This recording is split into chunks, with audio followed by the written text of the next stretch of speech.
Today I want to take a break from the Gyorji chapter and talk about something different. Probably you already got the screenshots I sent you, about 3 pages from a book of Thomas Merton. I think the title is New Seeds of Contemplation. Anybody here who has never heard about Thomas Merton? Oh.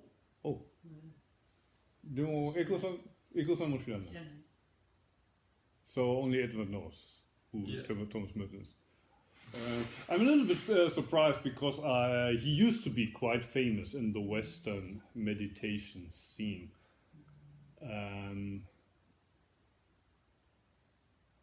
So when did he die? Around in the early 1970s or so?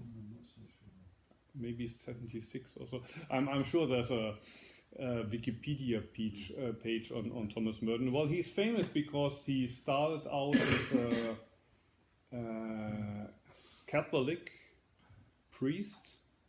I forgot which order, but as a Catholic monastic, and also started to write books on Catholic monasticism and contemplation in the Catholic tradition. And I think this book, where these screenshots are from, are one of his earlier works from the 1940s or so, I think, or maybe early 50s. And then later in his life, he became interested in Buddhism, and he also had a friendship with D.T. Suzuki, and was one of the first Catholics that were kind of actively seeking an exchange with Buddhists. Monks and Buddhist meditators. In Germany, there's quite a few Catholics who are into meditation, or actually the first people in Germany that taught Zen were Catholics. Like the most famous is a guy called Lassalle. Pater LaSalle, who came to Japan, I think, in the 1920s. And in 1945, when the atom bomb dropped on Hiroshima, he was quite close to the epicenter at the time. So he survived the Hiroshima atomic bomb. And after that, he got interested in Zen and actually was somehow, I think, an authorized Zen master and at the same time Catholic monk. And most of the year he lived in Japan, but he also went back to Germany at least once a year to teach Zen in Germany. And right now there's a few Catholic priests that are active as Zen teachers in Germany. And I think much more Catholics that are interested in Zen. For some reason, much more Catholics than Protestant Christians, as far as I can judge. And Thomas Merton is an example of an American, or I think he was born as an Englishman. So he was an Englishman, but then he went to America to become a Catholic monk. So he was most of the time active in America, and I think he died in Bangkok, where he was to participate in some kind of a conference of religious leaders. And I think he was, how do you say, electrocuted? There was some electric fan or so that fell in his bathtub, I think. And there's even some rumors that he was killed by the Vatican or so, that there was a plot to kill him. So because he was drifting too much in the Buddhist direction, but I think he was just not careful enough, and this fan dropped into the bathtub when he was having a bath, and he died. Anyway, so Thomas Merton used to be quite popular in the meditation scene in the West. In the 70s and also still in the 80s when I got into Zazen. And among these screenshots which I sent you, probably the most famous part starts at the end of page 194. The most dangerous man in the world is the contemplative, who is guided by nobody. He trusts his own visions. He obeys the attractions of an interior voice, but will not listen to other men. He identifies the will of God with anything that makes him feel within his own heart a big, warm, sweet interior glow. And if you Google for the first 2 or 3 sentences, you find these quoted all over the net in a lot of different contexts. And a lot of people take what Merton is saying here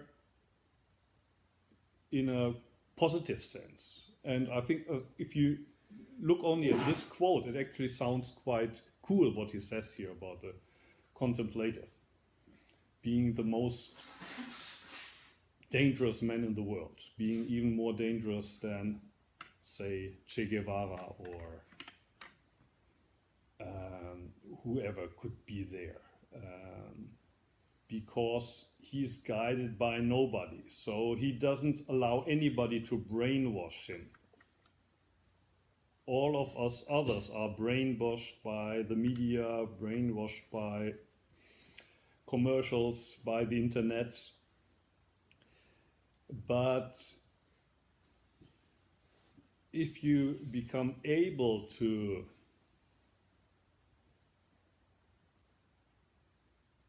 be so self-reliant that you're guided by nobody,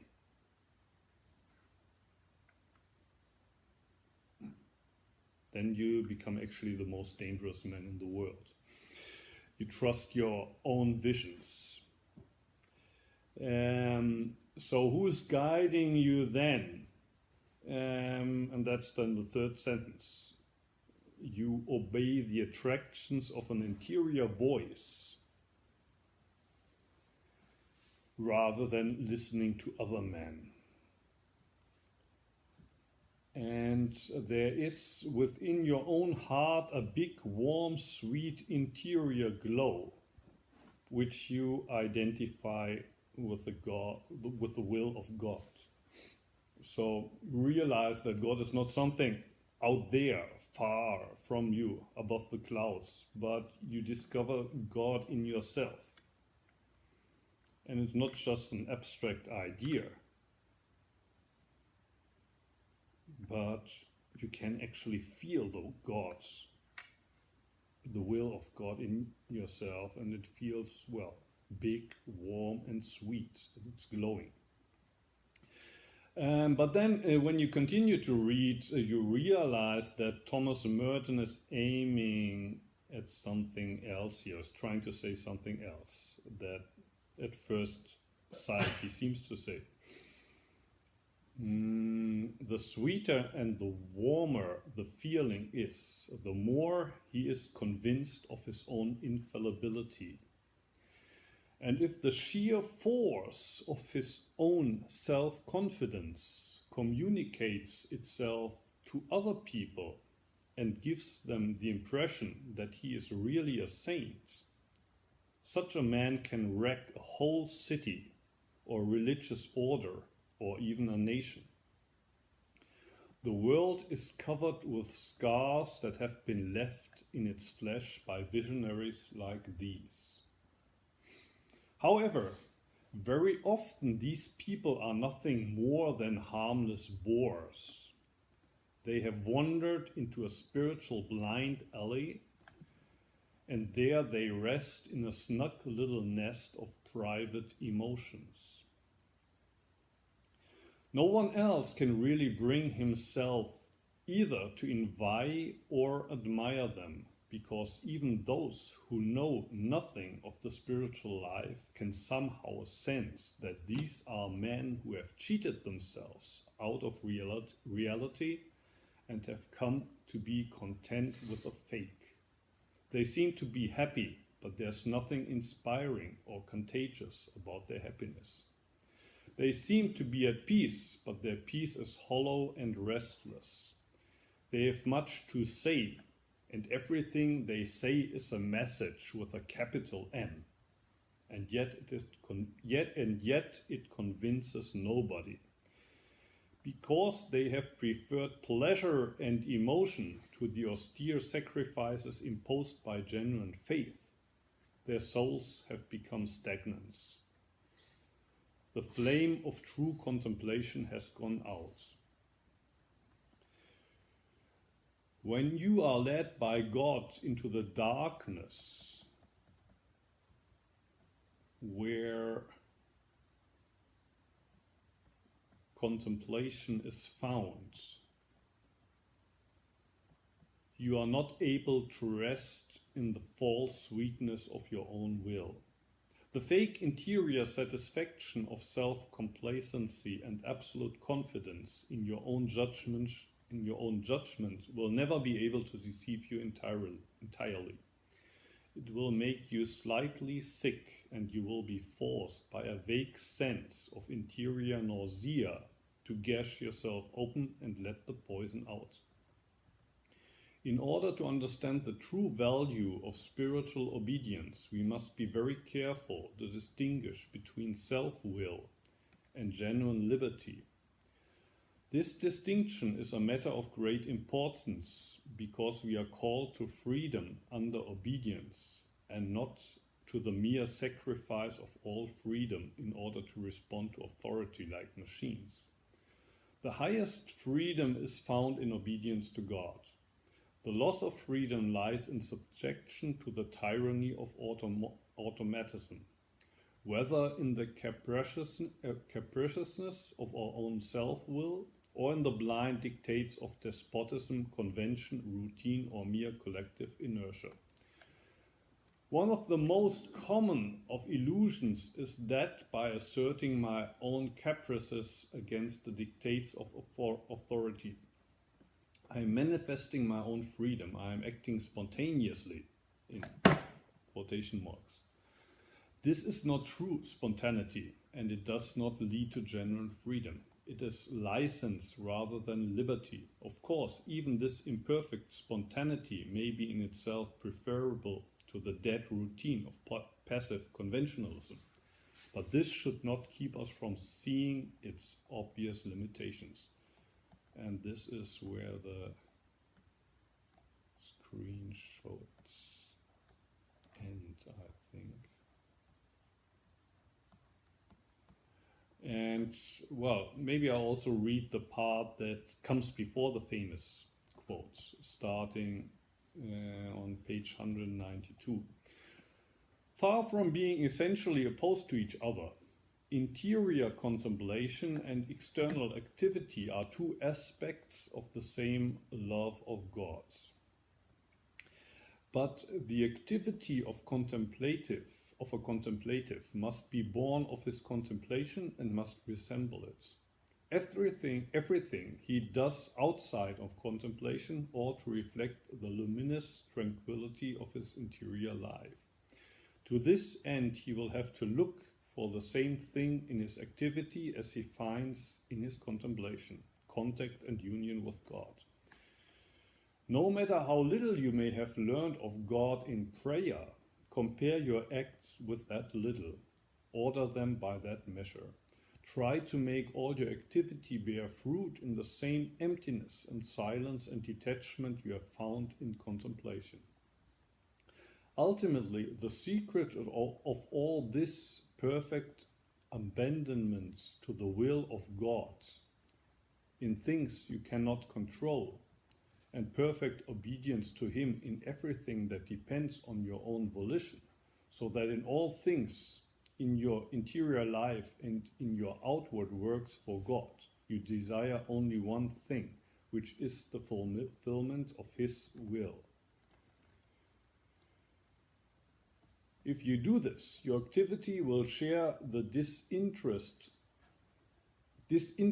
peace that you are able to find at prayer, and in the simplicity of the things you do, men will recognize your peacefulness and will give glory to God. It is above all in the silent and unconscious testimony to the love of God that the contemplative exercises his apostolate. For the saint preaches sermons by the way he walks, and the way he stands, and the way he sits down, and the way he picks things up and holds them in his hand. The perfect do not have to reflect on the details of their actions. Less and less conscious of themselves, they finally cease to be aware of themselves doing things. And gradually God begins to do all that they do in them and for them, at least in the sense that the habit of his love has become second nature to them and informs all that they do with his likeness. Maybe first about this first part. Merton, he talks about two aspects of what we would call practice. Contemplation, which in our case would be zazen, sitting still, doing nothing for an hour, and then getting up to walk quietly for 10-15 minutes and then sit down for another hour. And sometimes we do that for 5 days in a row. But then there is cleaning, there's samu to be done, work to be done. Sometimes there's a study group like this. And Merton says these are two aspects of the same love of God. So it's not that one is more important than the other. And sometimes in Zen there's a discussion about, well, which in the end is more fundamental. Is Zazen more basic and we only do Samu to support our practice of Zazen? But it would be ideal if we could spend the whole year doing a session and somebody else would do the work for us. Or sometimes, especially in Rinzai, it says that actually Samu is 1,000 times more important than Zazen, because in Zazen sometimes you only think that you're practicing while in fact you're only dreaming, while in Samu you have to be in the moment, or it's obvious if you're not.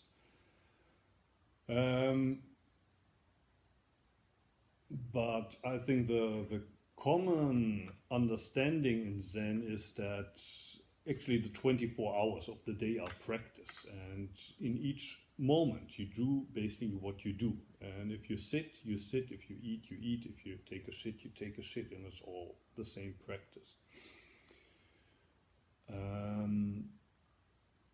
We don't talk about God so much in Zen, or basically not at all. But what he's saying here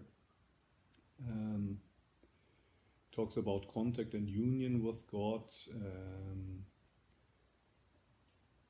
Ultimately, the secret of all this is the perfect abandonment to the will of God in things you cannot control, and perfect obedience to Him in everything that depends on your own volition, so that in all things, that's at the top of page 193, so that in all things in your interior life and in your outward works for God, you desire only one thing, which is the fulfillment of His will. If you do this, your activity will share the disinterested peace that you are able to find at prayer, and in the simplicity of the things you do, men will recognize your peacefulness and will give glory to God. It is above all in the silent and unconscious testimony to the love of God that the contemplative exercises his apostolate. For the saint preaches sermons by the way he walks, and the way he stands, and the way he sits down, and the way he picks things up and holds them in his hand. Basically, what Merton is talking about here is what in Zen, in Japanese, we call mui, and in Chinese it's wu wei, non-doing. Non-doing, of course, doesn't mean that you don't do anything, but whatever you do, I think in somewhere in the other practice papers, I say, let the walk walk, let the talk talk, something like that. If you do cleaning, it's soji itself that's doing soji. When you do zazen, zazen does zazen. In Samu, sometimes you get to the point where you don't have to think anymore about what you do, but basically you do what you do, what needs to be done in that moment. Or sometimes when you're tense and you're very busy, you get to the point where your hands and feet, they just move and they do everything just in the right way, so that lunch is on the table at 12 o'clock. I think that's what he's talking about, just following the will of God. We wouldn't use that expression, but sometimes there's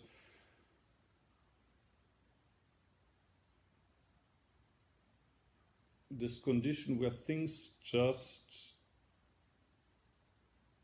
take care of themselves, and it's not that like you're acting like a robot in the sense that you would be lifeless. You're completely aware and present in that moment, but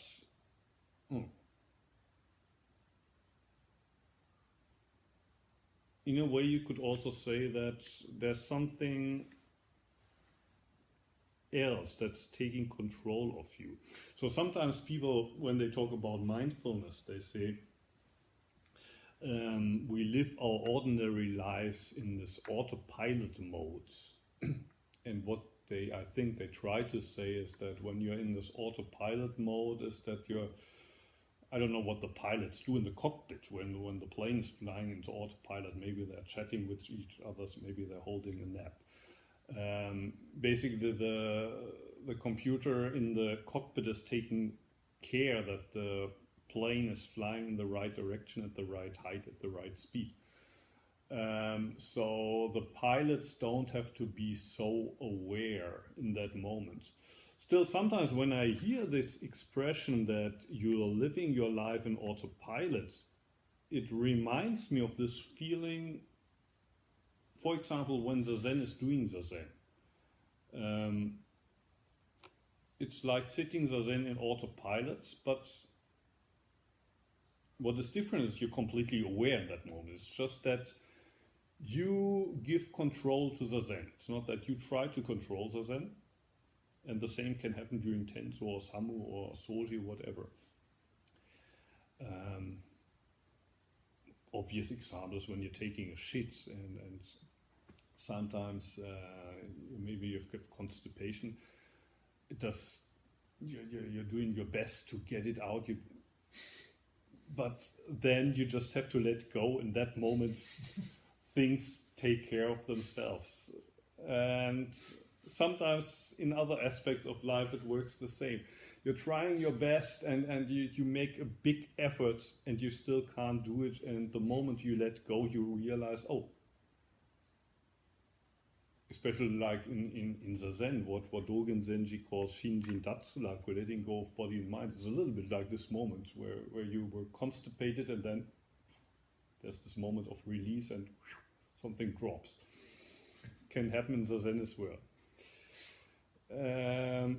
I think that's what Merton calls here with the following the will of God. And also, we haven't read that in a while in Antaiji, but sometimes in the winter we study the Tenzo Kyokun, and other winters we study the Chiji Shingi, the standards, monastic standards for the Zen community, is I think the English translation we have it in the library. And somewhere there is an exchange between, was it Chakujo? Maybe. There's a visitor that comes to Hyakujo, a famous Chinese monk who lived more than 1,000 years ago. He's famous for saying a day without work is a day without food. So sometimes he's credited with starting the self-sufficient style of living Zen practice. So this visitor comes to Hyakujo and says, I know this very auspicious mountain. I think the name was Isan.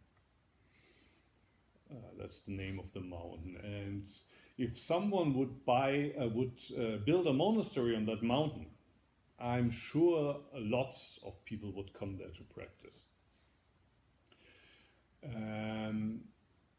Hyakujo, do you know anybody who would be capable of building a monastery on that mountain?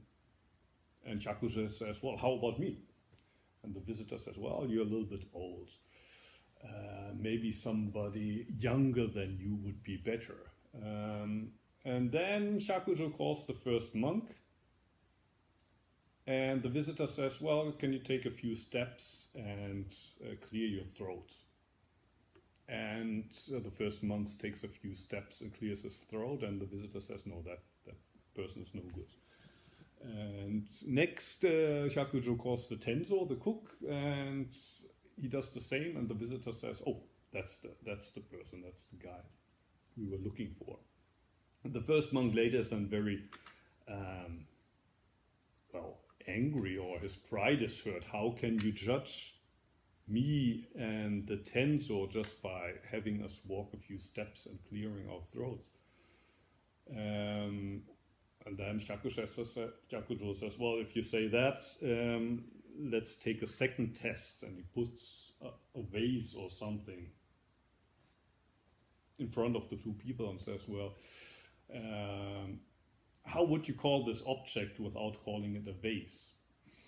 And the first monk says, well, you can't call it a cup of tea. And Hyakujo just kicks it with his foot. And then both Yakujo and the visitor agree that it's the Tenzo. It's not Yakujo who kicks it, the Tenzo. I think Isandeyu also was later his name.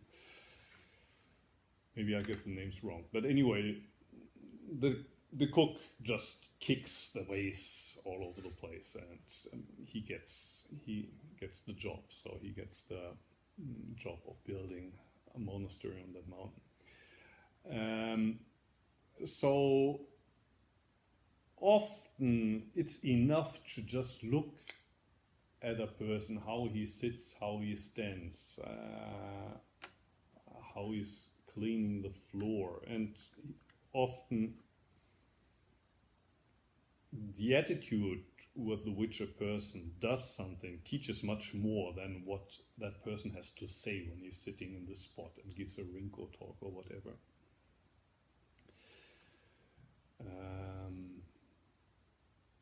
So Merton uses different expressions than we usually have in Zen, but basically what he's talking about here is non-doing.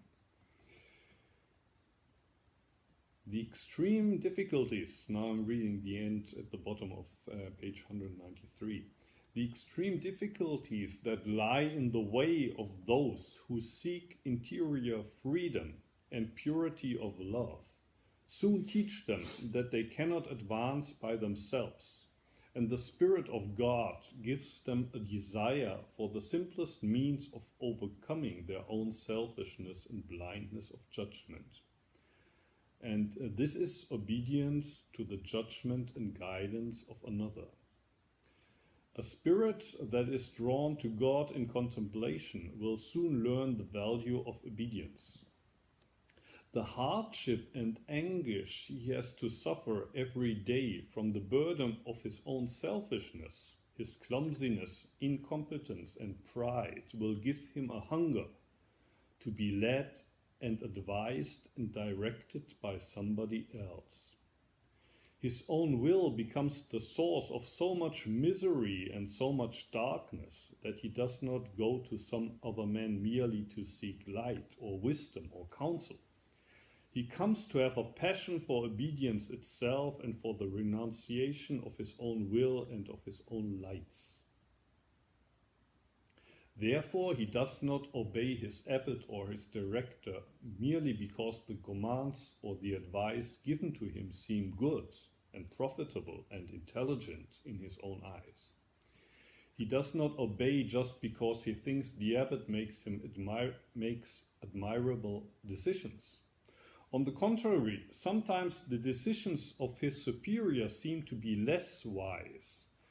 But with this, he is no longer concerned because he accepts the superior as a mediator between him and God and rests only in the will of God as it comes to him through the men that have been placed over him by the circumstances of his vocation.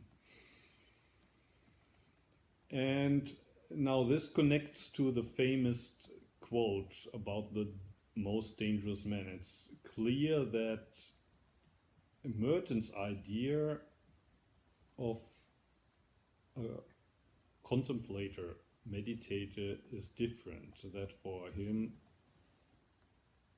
obedience is central.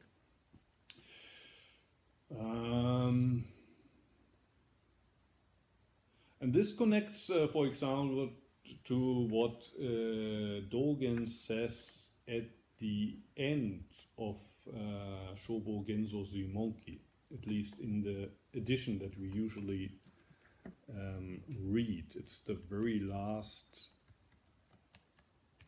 chapter.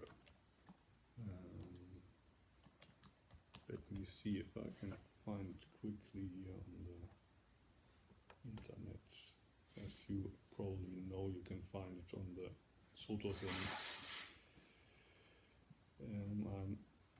It's 6:17, and I'm reading here from the internet. Shobogenzo Zuimonki, Book 6, Chapter 17. Dogen instructed, there's a proverb about the emperor, about the way of the emperor. If one's heart is not empty, it is impossible to accept loyal advice. What this means is that without holding personal views, one follows the opinions of loyal ministers and carries out the way of the sovereign according to how things should be. The attitude of Zen monks practicing the way should be the same. If you hold on to personal views, even slightly, the words of your teacher will not enter your ears. If you don't listen to your teacher's words, you cannot grasp your teacher's Dharma. Forget not only the different views on the Dharma, but also worldly affairs and hunger and cold as well. When you listen, being completely purified in body and mind, you will be able to hear intimately. When you listen with this attitude, you will be able to clarify the truth and resolve your questions. True attainment of the way is casting aside body and mind and following your teacher directly. If you maintain this attitude, you will be a true person of the way. This is a primary secret. And Dogen says pretty much the same in the last chapter of the Gakudo Jinshu, which we have lots of copies of an English translation. I think it's called Heart of Zen in the library. There's 10 chapters of the Gakudo Jinshu, and in the last he also talks about casting aside body and mind. And here the translation is following your teacher directly. In the original Japanese, the character there is no teacher, but it's just ta, which means the other or the others. So basically you don't follow your own views, but you follow what the other person says. But then again, this also has something frightening. Somewhere in the Zuimonki also, or maybe it was the Gakudo Jinshu, there's also this expression of the old nest. And Merton, interestingly, he uses the same expression here. The old nest that one falls. That's the old nest of your own opinions, views. Well, I don't know about how you read this, but it has something frightening. This insistence on obedience, and as he says there, you don't obey. You're not supposed to obey the abbot or the superiors because what they say is wise or intelligent, but just out of a desire for obedience itself. Frightening because, for example, in Germany we have the history of Nazism, National Socialism, and the reason why that was possible at the time is because people obeyed their superiors, and probably a large percentage of the population were aware that what was going on was not right. It's just that if I alone resist, it would cost my life and it wouldn't change anything. So what other choice do I have to just follow along and obey the orders? And that's how war starts. So Merton's insistence on obedience just for the sake of obedience, even when you realize that what your superior says is maybe not so wise in the end, it has something frightening. So I guess it needs to be balanced with a certain, well, wisdom on your side, or first of all, that's also something Godogen Zenji mentions or emphasizes in the Gakudo Yojinsu. You need to be sure that you're studying with the right teacher in the first place. So you need to first make sure that you're putting your trust in the right person.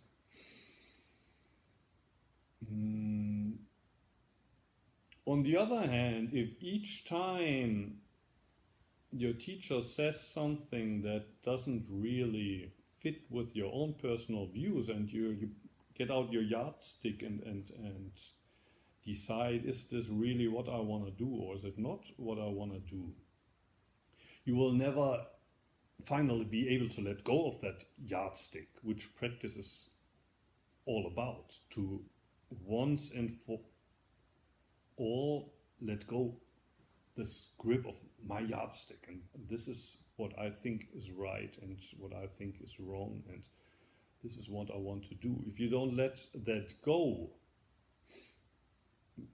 non-doing cannot happen. There will always be this you that does things or that decides, this is what I want to do, this is what I decide I'm not going to do.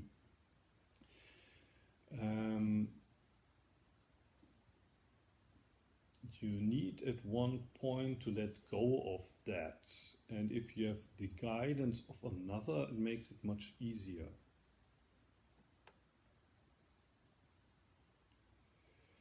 Maybe once more to this quote about the most dangerous man in the world. The most dangerous man in the world is the contemplative who is guided by nobody. He trusts his own... I have problems with this computer. He trusts his own vision, I think.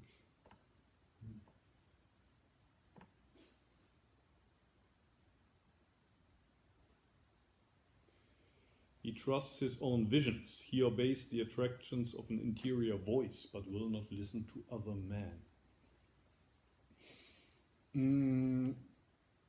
All of you have seen the movie Matrix. The Matrix, yeah.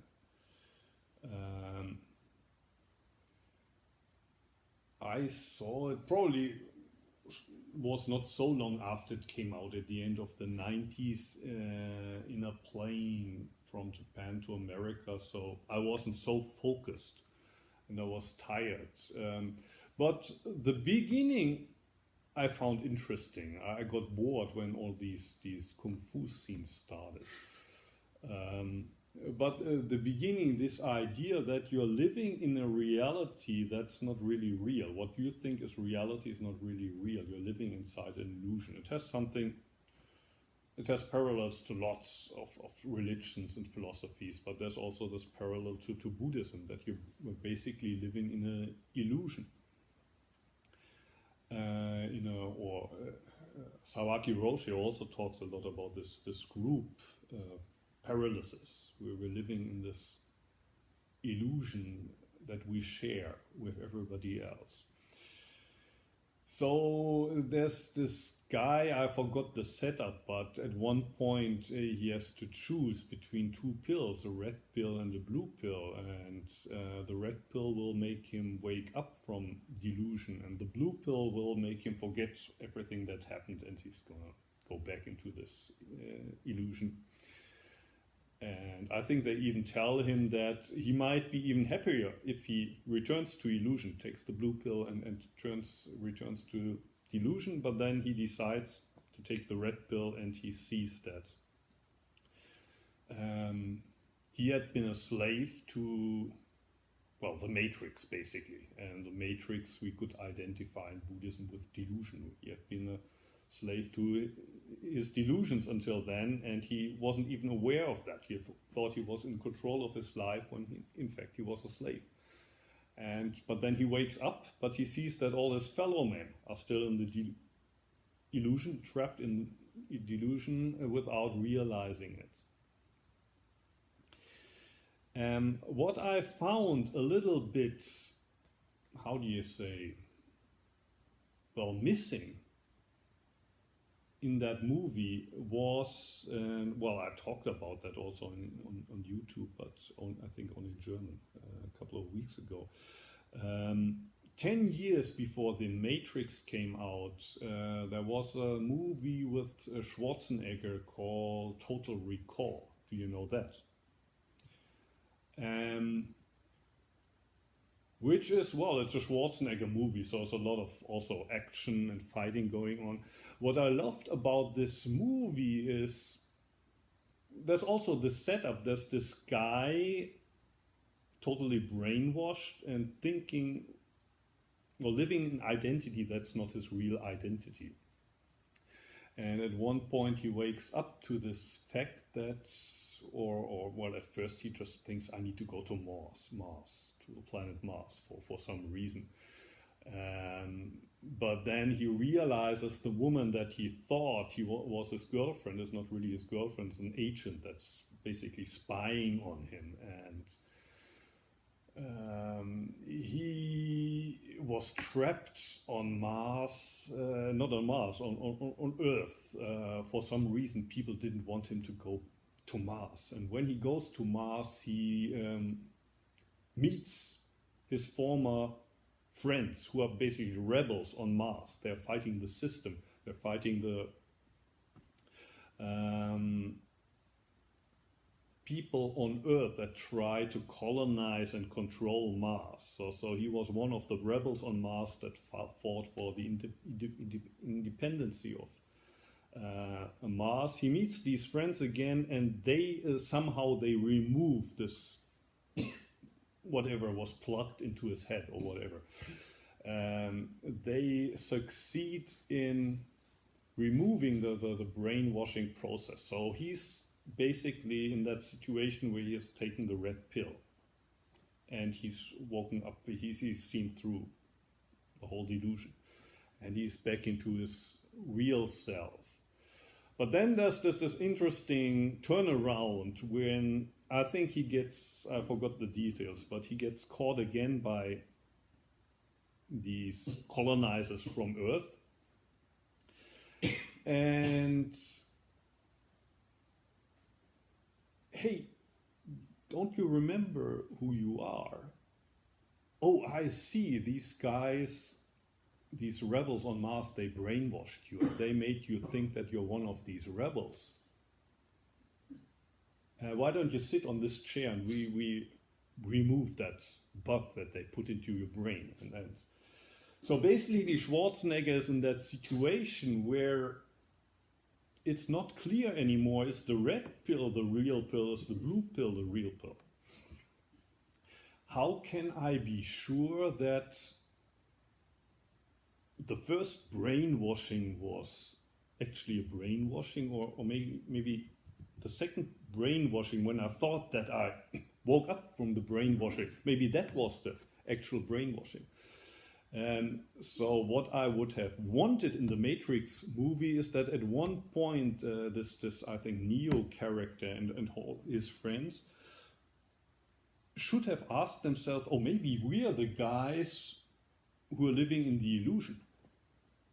Who knows if maybe actually the red pill was the drug? How can we be so sure?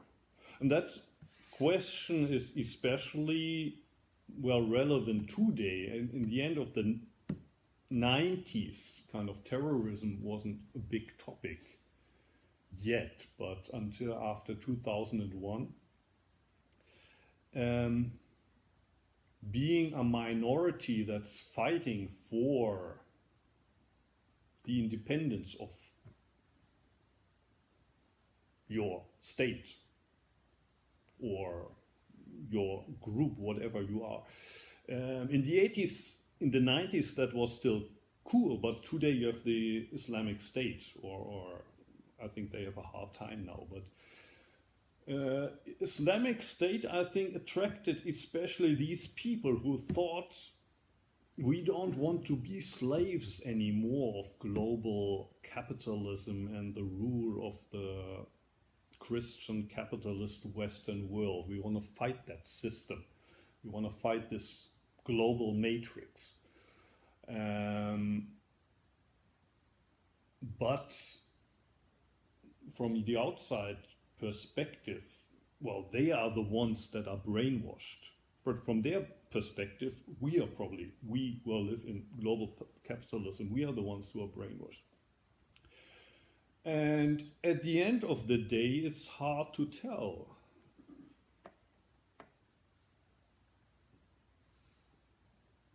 It's really hard to tell.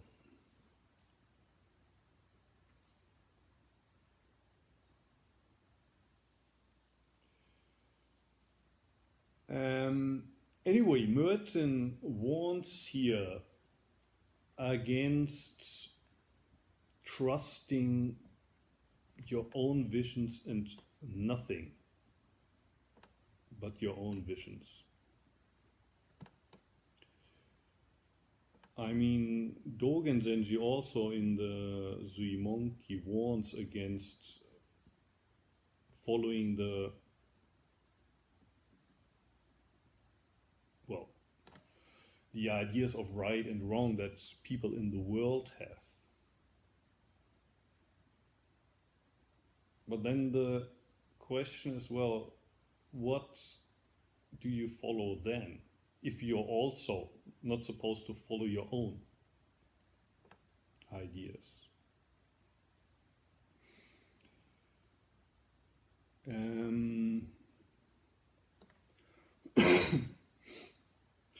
One reason I'm saying that, or actually I gave more or less the same talk already 3 years ago, so when none of you were here. I was giving more or less the same talk because I had the feeling at the time that some people at Antaiji are very serious about practice, and they have a very also maybe clear idea what practice is about, what they want to do here. But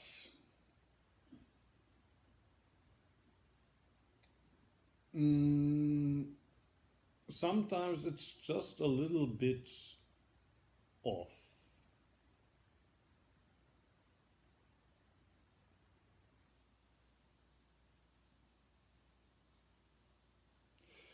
Like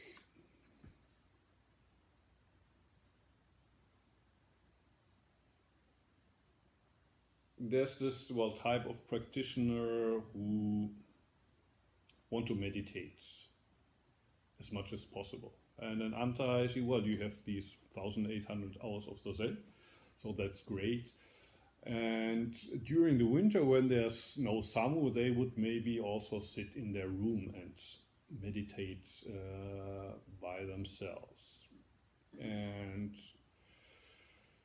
maybe even during Samu, they would try as good as possible to concentrate on their breath during Samu, so that they stay focused and don't lose sight of themselves. So they might weed the carrots, but would try to not get lost in this discriminative thinking of this is a carrot, this is a weed, but rather stay focused on I'm breathing in, I'm breathing out. And from the outside, sometimes it seems that this person, it's obvious they're really serious and they're aiming at something there, but they're not really connected with the work, especially when you look at them doing Samu or Soji. They're not really connected with the work. Their mind is somewhere else. In Japanese, there's this expression bo tosuru or bokeh tosuru, which means to be. What do you say in English? Well, it's maybe also absent-minded, but Well, the funny thing is that these people probably think that they are the least absent-minded. They're most they're actually actively trying to be as mindful as possible in each moment. It's just that their idea of mindfulness means that, well, they put their mind, for example, on the breath or whatever practice they do, and it's not, well, where the carrots grow. And when somebody tells them, then, hey, maybe you should, well, practice here with the rest of us. For them, it's more a disturbance of their practice. Or there's the story of the guy who was given the task to weed the carrot fields. At the end of the day, he had removed all of the weeds, but all of the carrots as well. And the responsible for the vegetable field was angry and yelled at him, so what are we supposed to eat during the next winter? And he said, why are you so attached? Aren't we supposed to let go, and you're still caught in your discriminated thinking? And in a way, of course, well, he's true. I mean, we've left secular life because we want to get out of this. What can I gain? I don't want to lose. I want to gain. I don't want to lose. So why should we worry about the shika getting into the rice field or the vegetable fields? I mean, if they get into the vegetable field or the rice field and they eat something, then we lose something, they gain something. So where's the problem? Why make so much fuss about checking the fence each night? But then there's the reality of life here at Antaiji, and although it's not about individual gain and loss, to be able to sit on the cushion for 1,800 hours, somebody has to put the meals on the table. And the food has to grow in the fields. So also 3 years ago, I had the feeling there's sometimes people at Antaiji that probably feel a very big, warm glow in their heart, and they follow that, but it's somehow leading them a little bit off in a different direction from the rest of the Sangha. But whenever somebody, including myself, tries to tell them, hey, you're not really here, that probably sounds to them just like white noise, kind of something that's pulling them out of this feeling of being in the here and now. For them, they're always in the here and now, and it's this, well, useless task of having to separate the carrots from the weeds and removing the one and leaving the other, and making the tour around the electric fence and making sure that the shikas don't come in. That's actually disturbing their practice.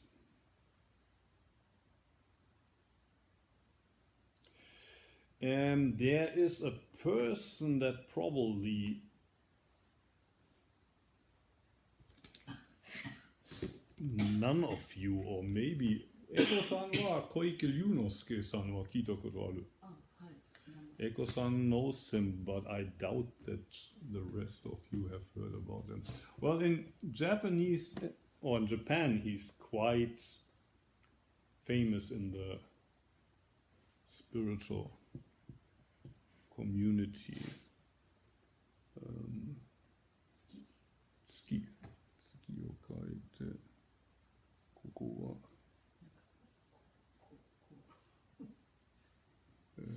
ko, de konna Liu, the dragon. Liu no ske.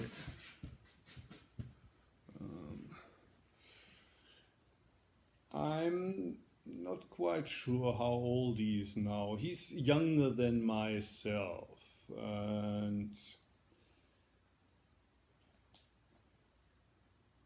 well, the kind of interesting thing, he was born, or his father took over a Pure Land temple, Jodo Shinshu temple in Yamaguchi.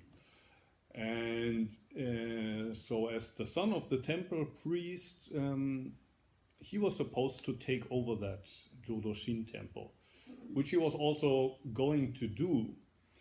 And Jodo Shin Buddhism, Pure Land Buddhism, teaches basically salvation through the power of Amitabha Buddha. None of us can save ourselves, but it's not really necessary because Amitabha has promised to save us. Amitabha has already saved us, and all we need to do is to chant Namu Amida Butsu as a sign of, well, gratefulness for the fact that we are already saved. This Koike Lyunosuke was into, or is into, meditation, and started to meditate and visit meditation teachers both in Japan, and also he went to, I think, Thailand and maybe other places to participate in retreats, and it helped him a lot. And I think he was also writing about his progress on his blog, and he got into trouble with the Pure Land Buddhist headquarters when he wanted to take over the temple from his father. They said, well, you can't become a Pure Land priest if you follow those teachings that you follow according to what you write on your blog. So you can't meditate, because meditating is basically the efforts to get closer to Buddha, which is also the reason why, well, I think both the Catholic Church and the Protestant Church, sometimes they have problems when people who are Christians also meditate, because usually in Christianity you draw a clear line between humans and God, and you don't try to mix those. You're not supposed to try to get closer to God. The same in Pure Land Buddhism. So you leave salvation to Amitabha Buddha. You're not trying to get closer to Amitabha Buddha. You're not supposed to try to become a Buddha yourself. So he was told he couldn't become a Jodo Shin priest. So he made his temple, or his father's temple, become independent so that he could become the next priest. So he left Jodo Shin, the sect, and became the head priest of this temple in Yamaguchi Prefecture, which is at the west end of the main island. And also he started a second small temple close to Tokyo, where he started meditation courses. And he's written lots of books in Japan as well. So starting 10 years, 15 years ago. And he appeared on TV. That's probably what made him most famous. There was this Buddhist boom around 10 years ago in Japan, and they had this program called Gyoretsu no Dikiru, 法いや法律相談所の要するにパックリ両方ともそのためその時島田紳介がやったんですね。So there was this famous TV personality Shimada Shinsuke, and he had these two programs. One was maybe was something like that in the West as well, where people could.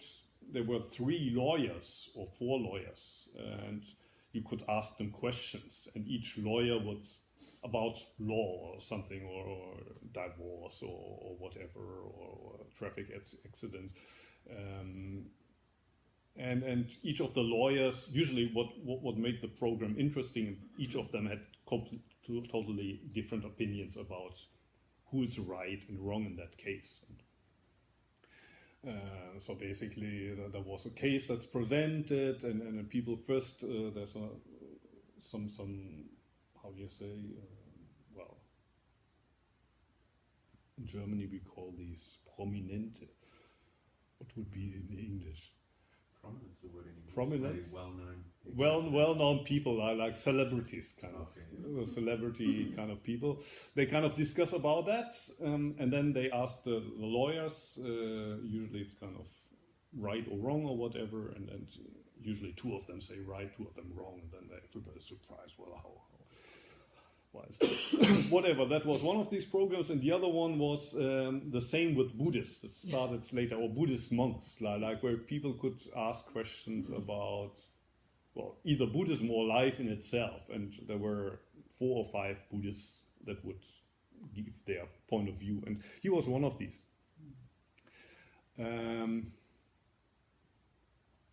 He's a kind of funny character in that he resembles, I don't think we have this type right now here at Antaiji, but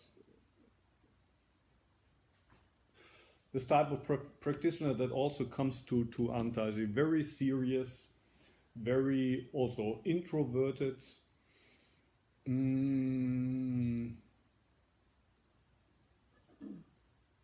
Sometimes they seem as if they have no desires at all. So probably he was very thin. So probably he was not eating much. Probably wasn't that guy who said that after 2 weeks or so, now I need a beefsteak, or I want to eat delicious ramen, so I want to go to Watanabe Suisan also.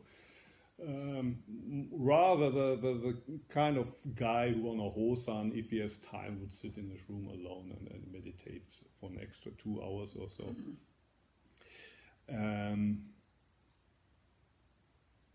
Almost like the perfect hermit. Like I saw him only once on TV. I saw this program once, but obviously the time that they had told him that the program would last, or the time they would need to broadcast, to film the program, was longer than they told him. So he would get up in the middle of the program and say, I have to leave now because my meditation class is starting. For the rest of the program, there was this one vacant spot. He had just disappeared because he had this, Friday weekend class or so. And everybody else was like, oh, doesn't he know this kind of golden time TV now? He cannot go. But for him, it was completely normal. In a way, it was really cool.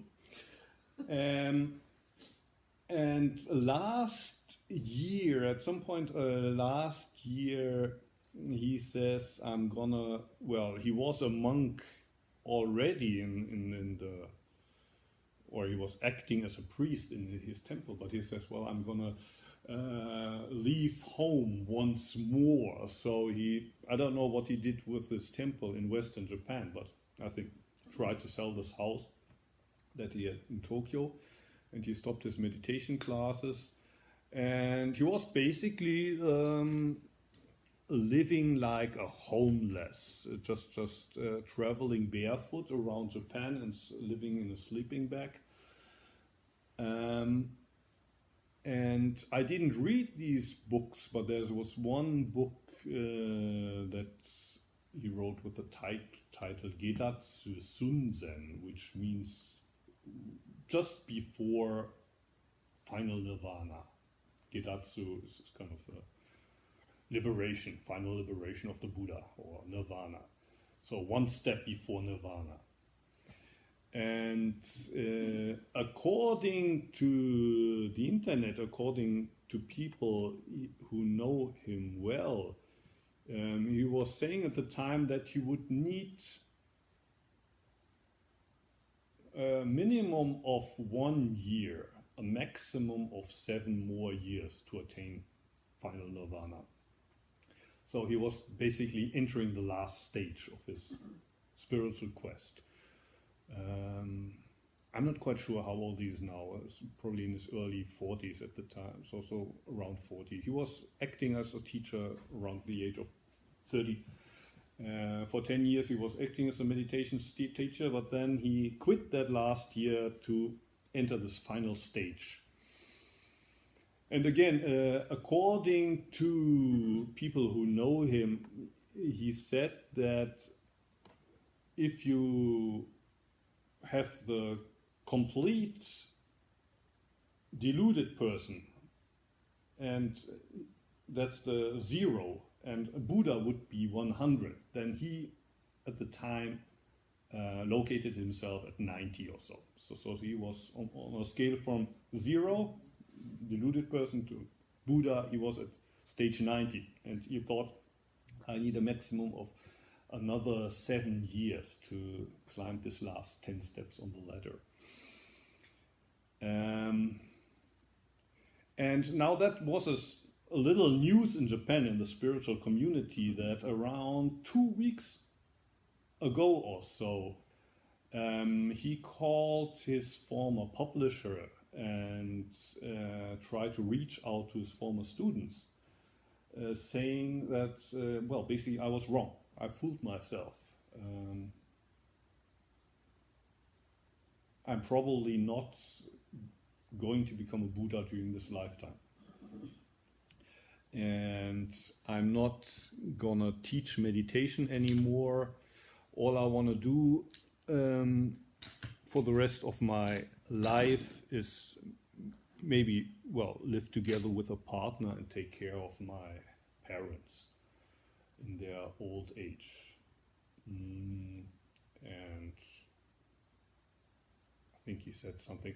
You can. It's all in Japanese, of course. So if you look for Koike Yunosuke, you won't find anything in English, I think. But he put this also on YouTube. I don't know if he put it on YouTube by himself or if it was people close to him. But he put this voice recordings all together about 1.5 to 2 hours, I think, where he talks about the last 6 or 7 months when he was traveling, and the reason why he stopped the travels. And he realized that he's not going to become a Buddha. One of the things he says on YouTube is he thought that he had already gone beyond his sexual desires. So he thought he had left the sexual desires behind. But then, to his total surprise, he started to have wet dreams on his travels, and one night after the other, which was something that didn't happen to him before. Now, having wet dreams is actually one of the few things concerning sexuality which are in Buddhism completely okay. So never has the Buddha said that you must not have a wet dream. Everything else is basically forbidden. So you must not have sex with women, you must not have sex with men, you must not have sex with animals, you must not have sex with corpses, you must not put your dick into vegetables or whatever. It's really, if you look through these old Vinaya texts, they basically thought up every possibility. And there's this one famous case of a guy taking a nap in the park, and when he wakes up, there's a woman sitting on him and having sex with him. And then the Buddha, for some reason, says, "Well, you're not wrong. You're not to be blamed. You had a nap." So it was not your intention to have sex with this woman, so she's at fault. You're not wrong. Masturbation is also not allowed, but wet dreams is one of the few things which are completely okay, because I mean, it's happening to you when you're sleeping. It's not, your will is not involved in this. But I think there was a point in the early history of Buddhism. They had these 4 or so gatherings after the Buddha died. During the first 2 or so, they decided what the Buddha had said and put it down in writing. But then I think it was around the 3rd gathering where there was a split in the early Sangha, and one of the points which they could not agree on is if an Arakan is basically a perfectly enlightened person, still has wet dreams or not. So one group said even an Arakan sometimes still has wet dreams, and another person says no, an Arakan is completely liberated, so an Arakan should not have wet dreams, and if he does, then he's not an Arakan. And I'm not really familiar with Southern Theravada Buddhism, which of these two is now the dominant view, but it seems that this person, Koike Nyunosuke, was surprised and also then devastated that he would have wet dreams, and one night after the other means I can't be at 90 if I still have wet dreams. Then, as he was walking barefoot around the country and camping in his sleeping bag, sometimes when it was raining under the roof of a house, came that people called the police, and he was stopped by the police and questioned by the police. And he thought that he was already so detached from himself that wouldn't really move. But then he felt that, this loneliness of being there on the street and nobody there knows him. あの人の名前は何だったかな、鉢巻きをして旅してる人知らない？なんかどこか山口県でなんか行方不明になった2歳児を見つけて。大分のなんとかさんですよね。なんか有名な人。名前はおじさんでしょ。そう、おじさん。ボランティアをして歩いてる。There's a guy pretty famous in Japan. I think 2 years ago or so there was a 2-year-old kid that got lost somewhere in the mountains, and they were looking rescue. 夏じゃなかったですか？去年の夏。去年の夏。なんかあそこで見ませんでした。佐世保で。見たと思う。2年前。去年だったか、でも1年半前じゃない？まあまあ。So maybe it's half a year ago. Maybe it's 1.5 years ago. I think it was in the summer because we saw it on TV in Kyushu. A 2-year-old boy got lost in the mountains, and rescue people tried to find him. Nobody could find him. There was this comparatively old guy who went into the mountain and found him. And I think he said that basically he put himself in the shoes of this kid and thought, well, where would I go if I was a 2-year-old? And he went there and he found the kid. And after that he was instantly famous, and he has this red towel that he wraps around his, I think he's bald also, he looks bald, but he has this red towel. And I think now he's also traveling through Japan, camping on the street. And wherever he goes, people come to kind of hug him or shake his hands, and the camera follows him. So wherever he goes, people are happy to see him. And I could imagine this guy, people, wherever he goes, people are kind of, in Japanese, you would say kimoi, kind of, the girls say kimoi. This guy is kind of spooky, or kind of, he's weird. Exactly, yeah, that's the guy who's kind of famous. and then people love him, and young people, old people, everybody, they want his sign, they want to shake his hand, and well, that's the guy I'm talking about right now. Well, that's Koike Yunosuke, so kind of different type of person. いや似てない。ただその旅をしてその野宿したことで、そのまあ小池龍之介さんはその一つ自分ががっかりしたというか驚いたのは無声をしたということ。それも連日。機会もないのに連日無声をすると。自分がもうあとまあ長くても7年以内に下脱するはずなのに。無視するはずはない。で、職務質問されるし、私の想像では、まあ、裸足で歩くわけだから、女子高生には、キモいと言われたりとか、それがなんか悲しいというか、そういう執着もないはずなのに、なんか執着が残ったという、まあ、産芸というのを、まあ、YouTube でも見れる。So you can, in Japanese, you can listen to him. So this person, and he has quite a great following, or his books sold well. So I think quite a lot of people are so kind of surprised that this person who was so close to nirvana now says, I won't make it in this lifetime. On the other hand, you could also say, well, maybe this realization he had, maybe that is a sort of satori. Especially in the form of Buddhism where it comes from, Pure Land Buddhism.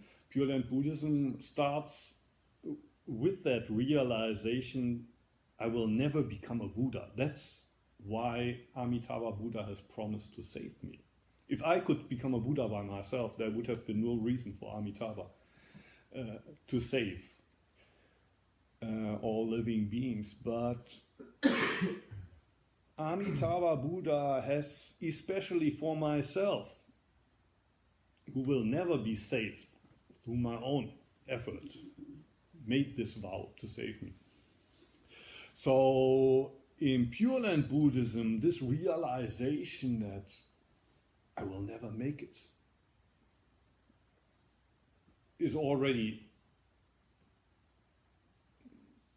the thing that connects you with Amitabha. And then there's this famous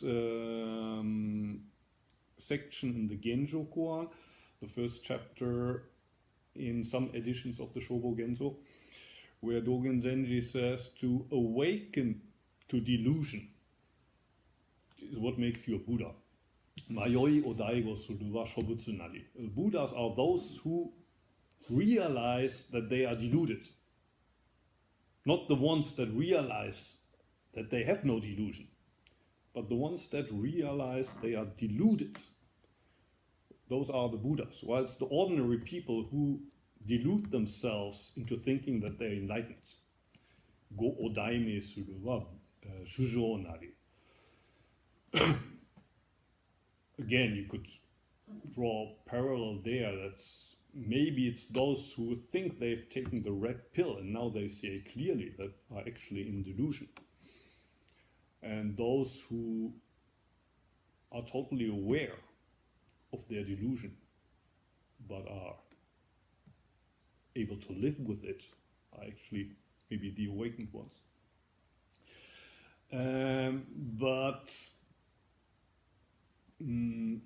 Well, if you're interested and you Google for this name in Japanese, you will go or you will find a page by the publisher Sangha, which is a Buddhist publisher.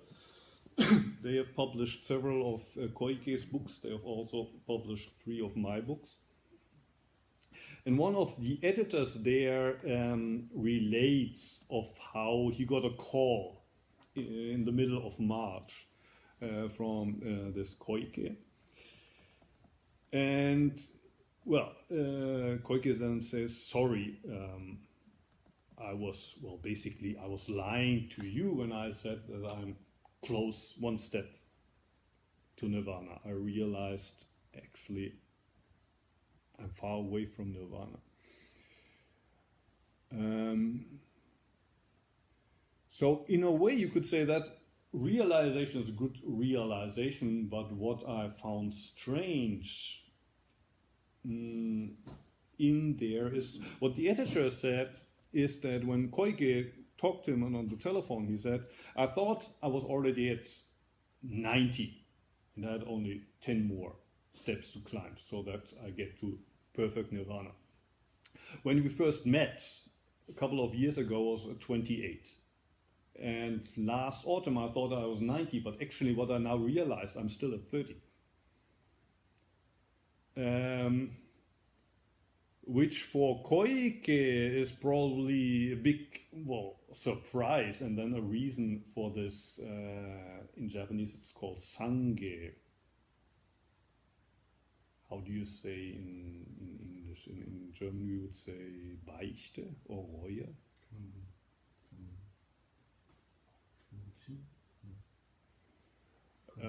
Confession, yeah, confession. So, so basically, he calls his editor and says, "I have to confess something. I thought I was at 90. Actually, I'm only at 30." And in his mind, as several years passed from the time when he was at 28, and now he's at 30. So even if he should live for another 50 years, he will never get to 100 in this lifetime. But for me at that point, it's clear that his realization is quite different from what Dogen Zenji says when he says realizing delusion is what makes you a Buddha. Because realizing delusion means that you let go of this yardstick with which you measure where you are from 0 to 100. In the world where that comparison is possible, which means in this discriminative world where we all have names and we all have passports and we all have different weight and a different length, in that world we'll never be enlightened. We'll always be limited human beings. And when you realize that, you let go of that yardstick. So when you say, actually, I'm not at 90, I'm still at 30, you're still clinging to that yardstick. That's what's kind of, well, surprised me or made me think, oh, not a big difference to where he was last autumn, when he still thinks he's at 30.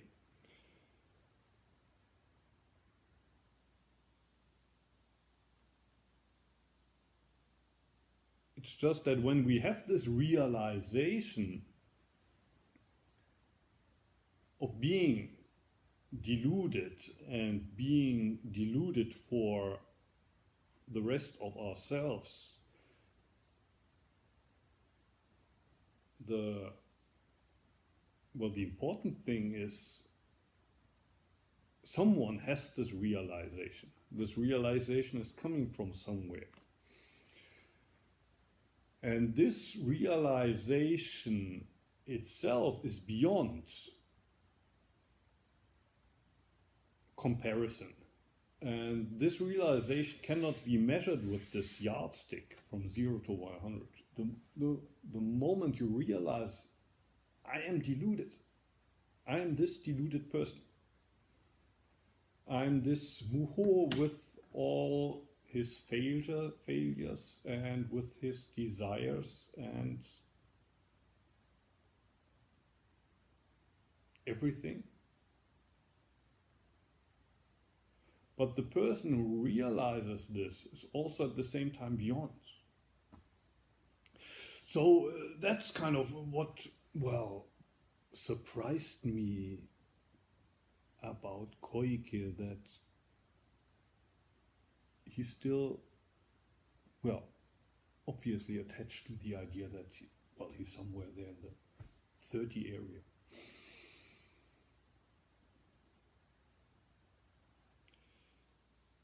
Another thing is the confession itself. You can, listen to it by yourself on YouTube.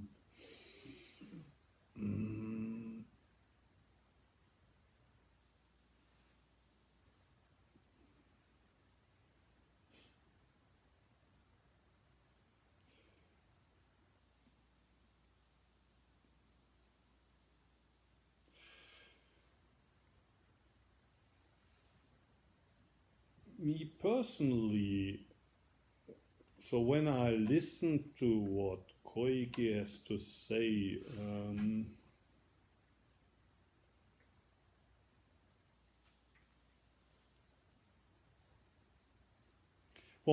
for example, in my case,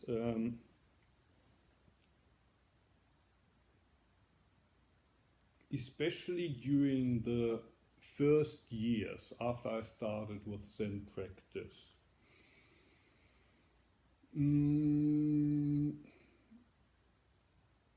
there were a lot of small revelations, and whenever I sat in the beginning, it felt special, completely different from the rest of the day when I didn't sit. It always felt good, or at least felt worth my time.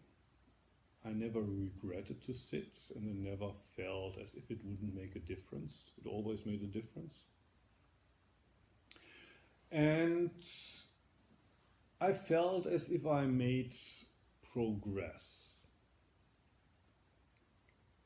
And when I came to Antaiji, I felt that I thought that I would make even more progress, because now I would have much more time to sit. I would have 1,800 hours per year to sit, and I would have my daily, not only my daily practice, but also my monthly session.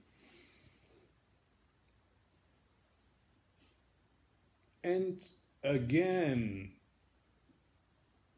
because it was so intense, in the beginning it was hard as well, but once I realized, I can do this, again, this realization was a great realization. I can do this. And with each session it gets a little easier. And at first I couldn't even sit in half lotus.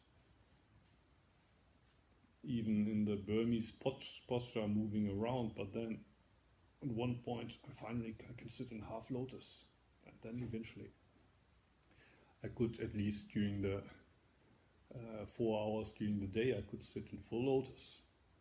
Wow, now I can do that. But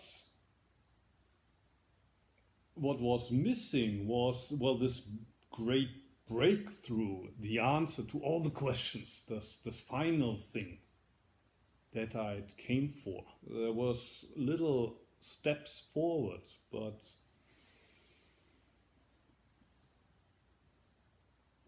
there wasn't this big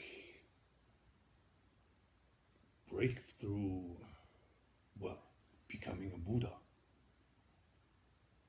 nirvana.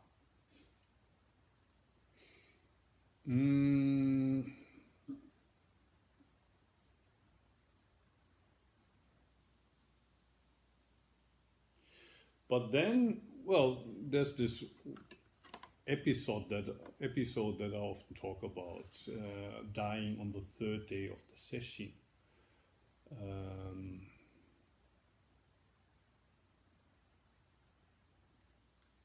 Completely letting go, even if it should cost my life, and realizing it's not me, but there's Zazen that's doing Zazen for me.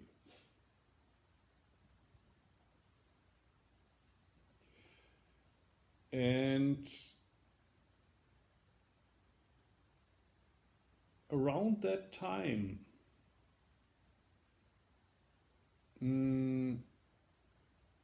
I also sometimes had these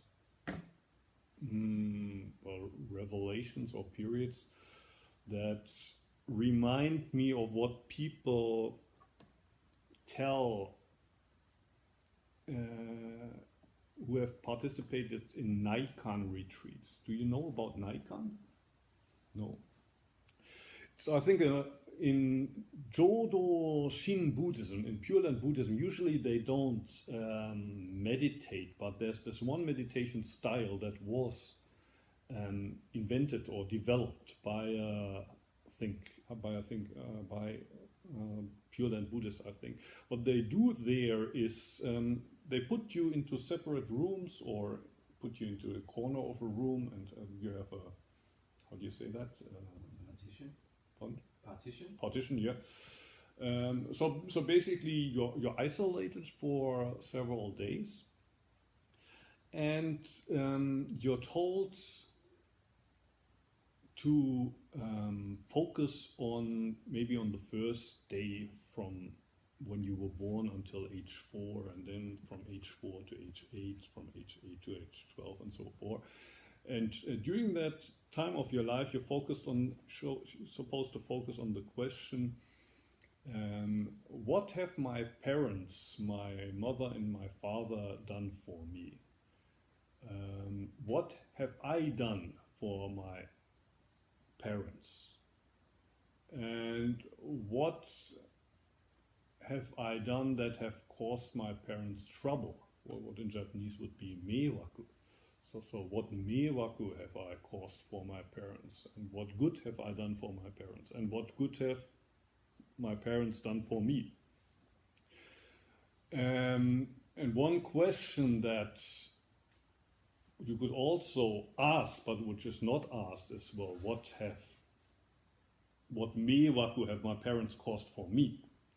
Which is sometimes what we are very obsessed with, or which is also what psychoanalysis focus a lot on. Like, when I was young, my mother did this to me, my father did this for me. That's something that they don't ask in Naikan. It's the other way around. So, how much of a pain in the ass were I for my parents, and how much good have I done for them, and how much good do they have done for me? And then also later in life you broaden that and also focus on other people. And basically what you realize then is you really haven't done much for anybody. Especially when you compare that to what other people have done to you, especially when you focus on your parents. Compared to what sacrifices your parents have done for you, that's really not so much you have done for your parents. And then if you also put into calculation what trouble you caused for them,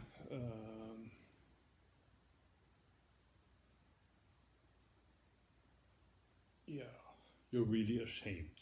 And I never participated in a Naikan retreat, but also in the Zen,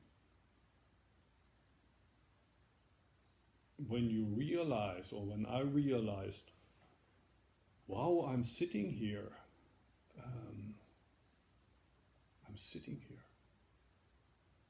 And while I'm sitting here, the Tenzo is making the meals. The meals are there on the table. There's a room for me. There's a futon ready for me in the closet. I didn't make that futon. It was already there for me when I came to Antaiji. And all these years before I came to Antaiji, and also these years and months I spent in Antaiji, most of the time I was complaining. I was complaining about this, I was complaining about that, I was complaining about my Dharma brothers, about my superiors, about this and that. the work, the weather, and I wasn't missing a thing. I wasn't missing a thing. And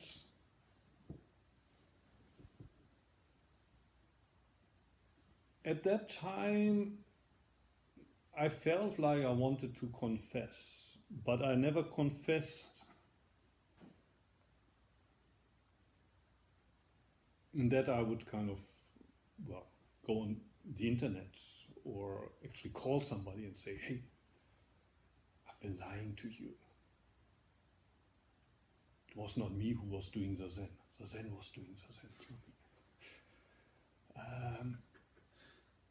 So that's also a little bit, I mean, maybe I'm too much of a kind of cynical person, but when I listen to these YouTube talks of Koike-san, at one point I understand,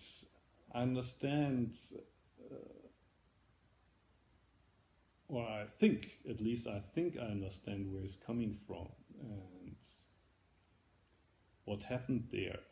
But then to go on the internet with it, and then even to say I was at 28, now I'm at 30 on the scale to enlightenment. There's something wrong, something smells wrong there to me.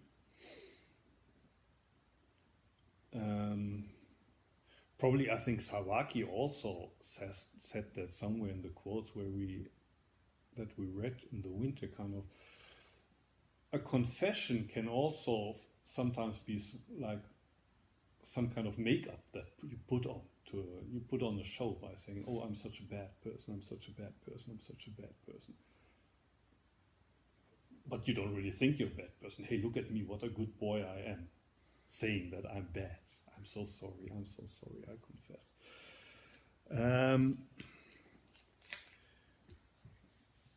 Well, the reason why I spend so much time talking about Koike Yunosuke is because, well, it's a perfect example of this contemplative who could, well, lead at least some people completely astray, while for others he's a complete bore.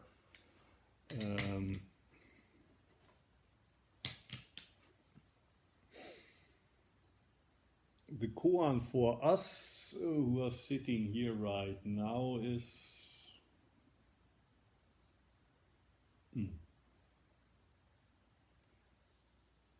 how much are we willing to give of ourselves? And if you want to give all, you need to follow. And it's not enough to just follow an inner voice or an inner glow, but you have to follow others. Sometimes what others say is obviously not the best thing.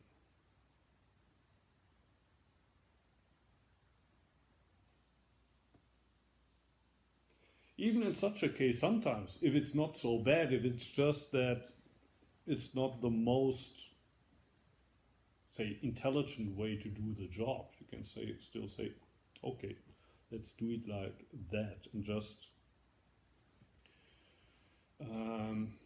for the sake of it, as a form of practice, do it like this. Sometimes if it's really dangerous and there are life at stakes,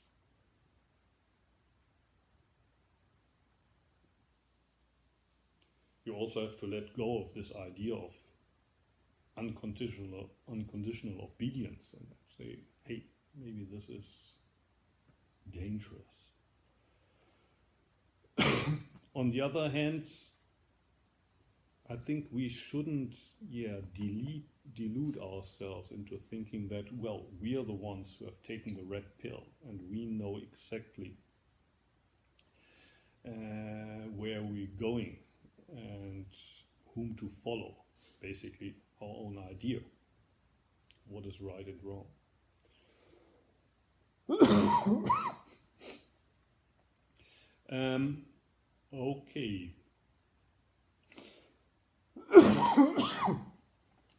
So much from my side. You might, so I already read that small last portion of the Shobogenzo the monkey. You might also want to check with the last chapter of the Gakudo Yojinchu. And if your Japanese is good enough and you're interested in it, you could also Google for Koike Yunosuke, and you find some material on him as well. Okay, so much from my side for today. If you have any questions, please feel welcome to ask. 今回英語だけでしたが、何かご質問等ありましたらお願いします。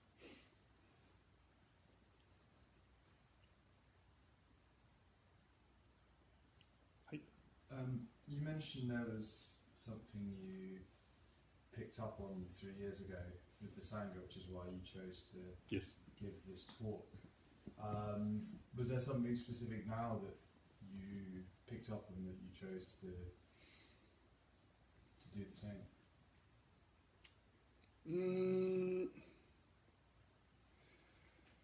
Probably it was less in the Sangha than basically this thing happening,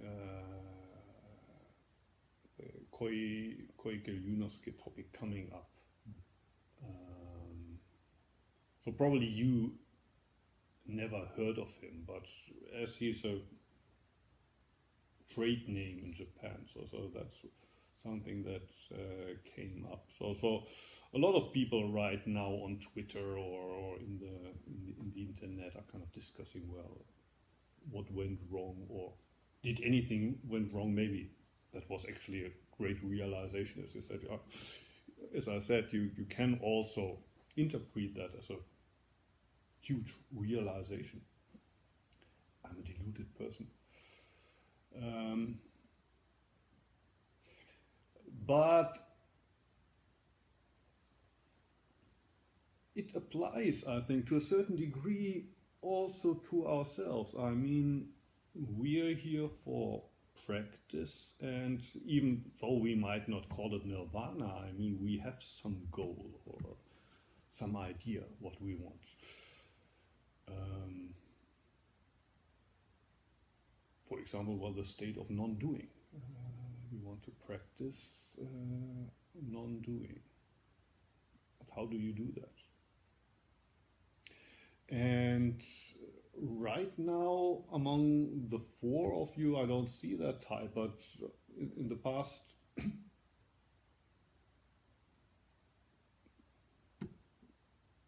over and over again, there were people here that were more serious than the rest, but they were slightly off. Their mind was always slightly off.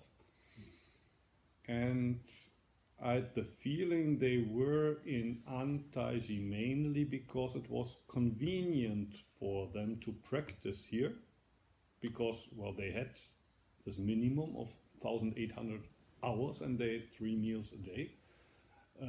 They had a certain amount of samu, but not too much. But they didn't come for spiritual guidance because they thought they already knew where they were heading.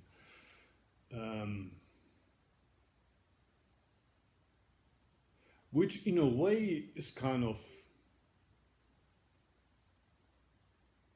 not so bad, because in what I write in the adult practice papers is that well, you shouldn't hang on your teacher like kids hangs on their parents and always, well, what should I do? What should I do? What should I do? Please tell me what the practice is about. It's your practice.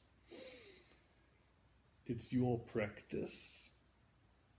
And you should know why you have come here. If you don't know, then even your teacher can't tell you, why am I here?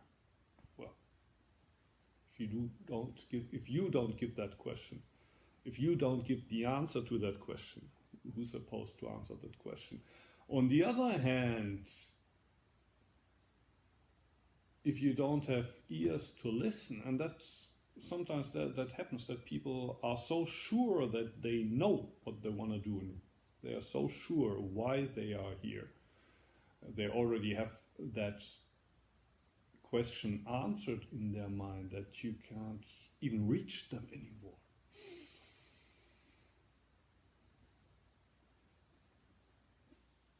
Then why live together in a sangha?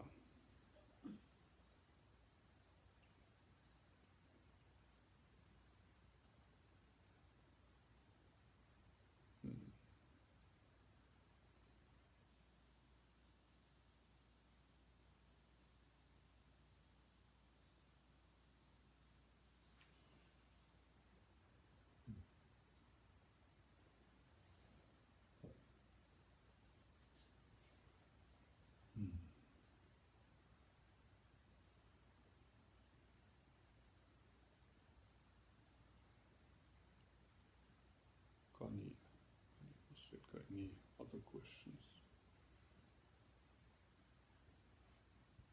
Yes, please. Sort of interested in the whether or not we've taken the red pill or still living in delusion, or whether we've woken up or not. How do we sort of like, not that I think I have this problem, but then I think, oh yeah, I'm practicing the right way, but maybe other people think this person's practicing the wrong way. How do you sort of differentiate between what's what? I mean, you said it's hard to tell, but does it go any deeper than that? I think as long as you realize I'm not that perfect, I'm actually more deluded than I thought I am, you're on the right track. Just like Sawaki also says in the text that we studied in the winter. When you sit in the Zen, you become very aware of your illusions, or of that kind of bug that bites you on the testicles. When you were dancing with a geisha, you forgot about that. And some people complain that during the Zen they have more disturbing thoughts than usual, but it's not that because of the Zen your disturbing thoughts increase. It's become more clear and settles, and you see this stuff more clearly. So when you have doubts if you're really progressing or not, then I think you're on the right track. While on the other hand you think, oh, I'm going the right way, everything is getting better every day, and I was at 39, 40, 50. Slowly but steadily I'm rising, then maybe something is wrong. But if you're not so sure, and that doesn't mean that you kind of phone all your friends and I'm such a bad guy, I'm such a failure, I wasted 2 years of my life in Antaiji. I don't mean that exaggerated form of being not sure about what you do, but more like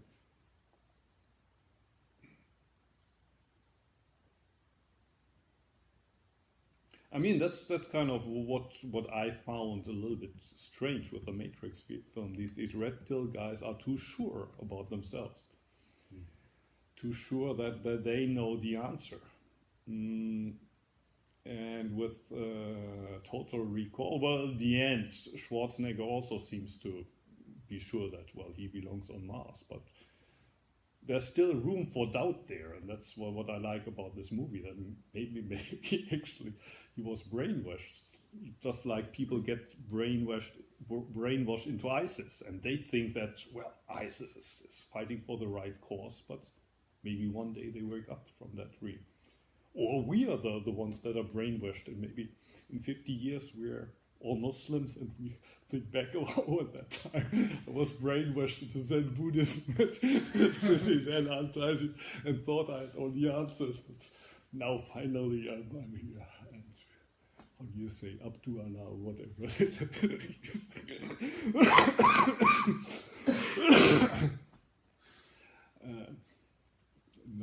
these respects as intended there.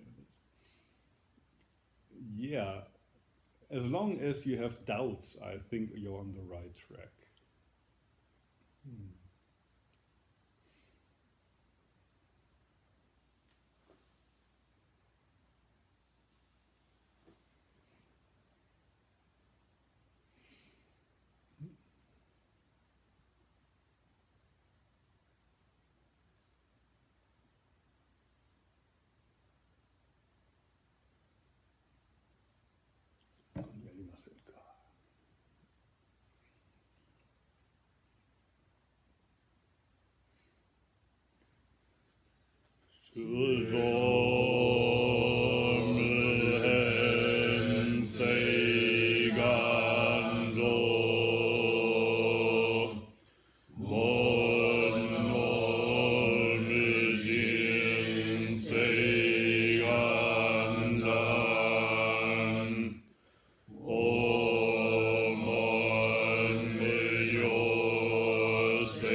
はい、メールで届きました。